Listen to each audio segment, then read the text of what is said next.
Hello, good afternoon. Welcome to WBS Afternoon Edition. I am Anita Mwangazi.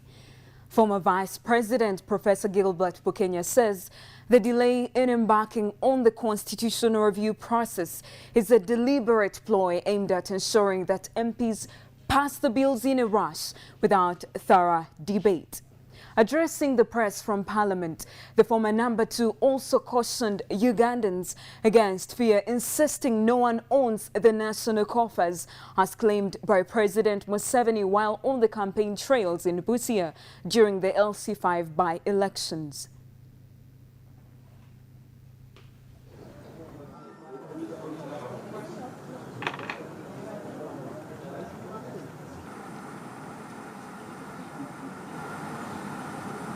Up to now, the government has not given us what they want to review in the electoral reforms. They have not taken what we want to review in the electoral process. Neither have they given us what they want to change in the constitution. For me, I just heard rumors of those who are in Chankwans that there is something they want to change. This is a month of February. And in the month of February, we are going to start on a budget process.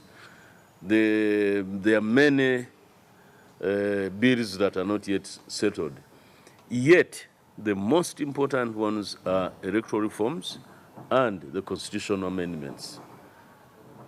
None of those has been either tackled or given information when it is going to take place, and neither is the government showing any anxiety to have this one brought in.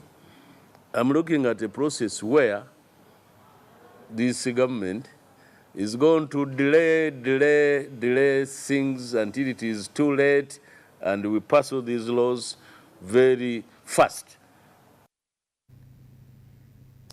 The D-Day, Valentine's Day, is Saturday, the 14th of February. And even before then, the streets are painted with all sorts of colors that depict love, because the day is almost here. Although we have a few more days left, traders in businesses related to this particular day, like florists, boast of good business with more positive expectations as the day draws nearer. With love already being felt in the air, what remains to be answered is whether most Ugandans know the exact meaning and significance of the day, or it's just a trend, as so many other things. As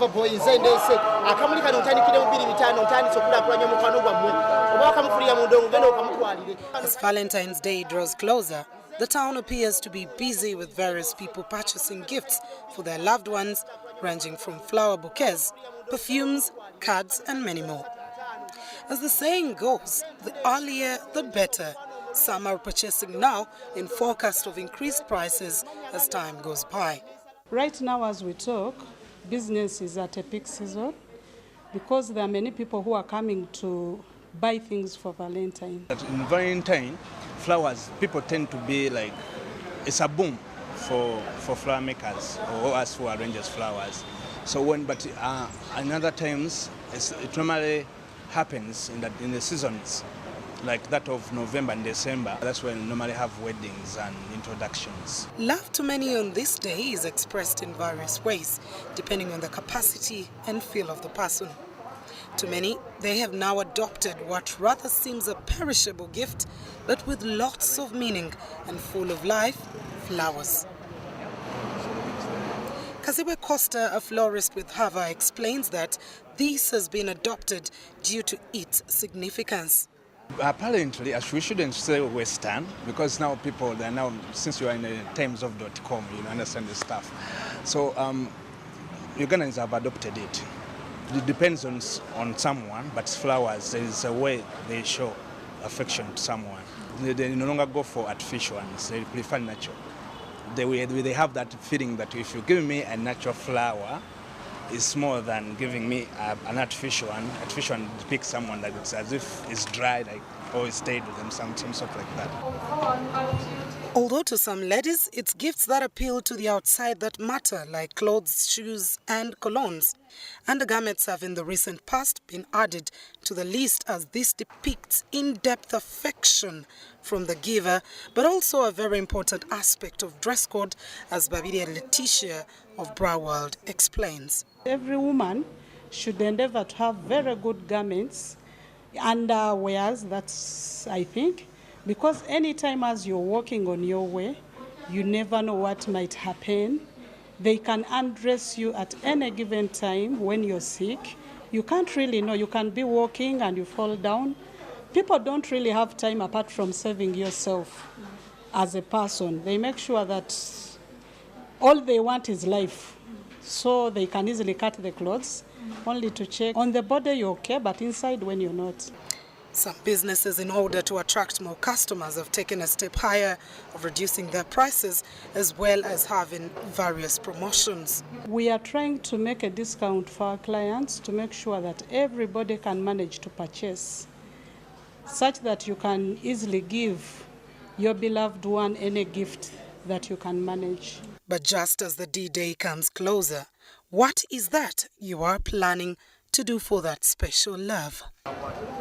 Mildred Tuhaise, WBS TV, Kampala. Thank you, Mildred Tuhaise, for that report. Moving beyond borders now, Ukrainian President Petro Poroshenko has said Russian conditions in the ongoing negotiations in Belarus over the conflict in Ukraine are unacceptable. He was speaking to reporters during a break in marathon talks involving Russian President Vladimir Putin. The four-way meeting, also being attended by the leaders of France and Germany, began late on Wednesday and continued into Thursday morning.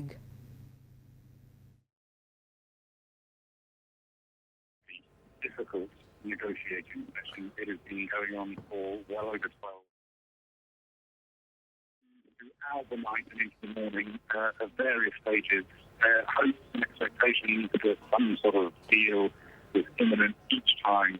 Those hopes have been dashed, and most recently it looked like there was some sort of breakthrough that had been achieved, and we were told that the leaders might come out to. I believe it's more jockeying for position. I believe that some kind of deal is imminent because right now to kind of continue the fighting would mean to introduce more Russian troops, regular troops, and if you introduce them without air support, there's going to be heavy losses. Though, and I believe both sides right now are going to be kind of saying that we want to break the deal.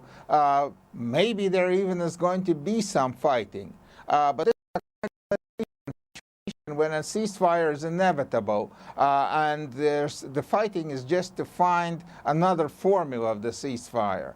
And politically, it's also very important for Poroshenko to show that he is ready to stand up to Putin.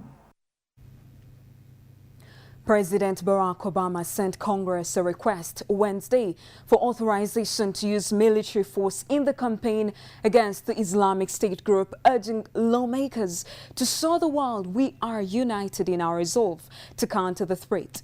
In a letter to Congress, the president said he is committed to working with Congress on bipartisan authorization for the use of military force. For 6 months, the US has carried out more than 2,000 bombing raids against ISIL targets. This announcement by the US president changes nothing on the ground. Those attacks will continue. We're disrupting their command and control and supply lines, making it harder for them to move. We're destroying their fighting positions, their tanks, their vehicles, their barracks, their training camps, and the oil and gas facilities and infrastructure that fund their operation. What this will do is set new parameters, essentially giving fresh legal approval to those lethal operations. Obama has been working under legislation approved in 2002 ahead of the invasion of Iraq. Some say that was a stretch legally. There's no geographic restrictions in the permission being sought. America will strike ISIL wherever it appears. But there is a timescale. In 3 years, the law will either lapse or have to be renewed. There's also a window to allow ground troops to be deployed. Barack Obama says this gives America flexibility. Well, if we had actionable intelligence about a gathering of ISIL leaders, and our partners didn't have the capacity to get them, I would be prepared to order our special forces to take action because I will not allow these terrorists to have a safe haven. But that interpretation of the law might be different at another time and under another president. There are voices of dissent, some even from Barack Obama's own party. Republicans have welcomed the president trying to do something, but say there's still work to be done. I'm not sure that the strategy that's been outlined will accomplish the mission the president says he wants to accomplish. President Obama will almost certainly get the authorization he requires, but the situation on the ground is constantly changing. The longer the debate before any vote could significantly change the wording, and therefore the mission. WBS Afternoon Edition continues shortly with the latest in sports. Stay with us.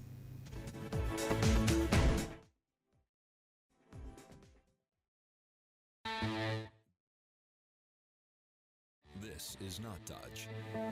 This is Dodge. This is... not really. It is. It isn't. Dodge. Trying to. He wishes. No way. Forget it. This is totally Dodge.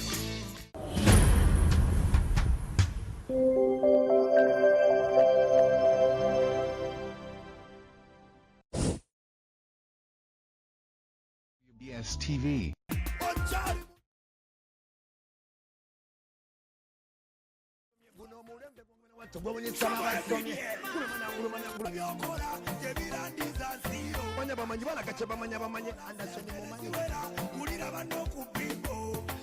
Yo, turning up the road and this is Bafana this Friday from 11.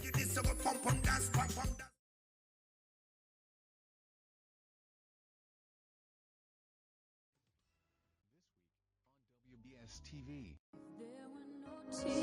This Valentine, WBS TV presents. Guys, please don't steal just because you want to make an impression. Let's be honest, I mean, we women are lovey-dovey. We're the mushy kind. We like declarations. The better someone can surprise me on that day. Tune in as we host celebrities sharing their intimate stories about Valentine's Day. I waited around for him and the dude didn't pick me up. I waited, I had supper. Who should celebrate Valentine? I would allow only the married to celebrate it, but I can't change that. Not go anywhere. I won't buy any sweets or roses. Join us as we unveil a special Valentine's show this Friday evening at 8:30 p.m. exclusive to WBS.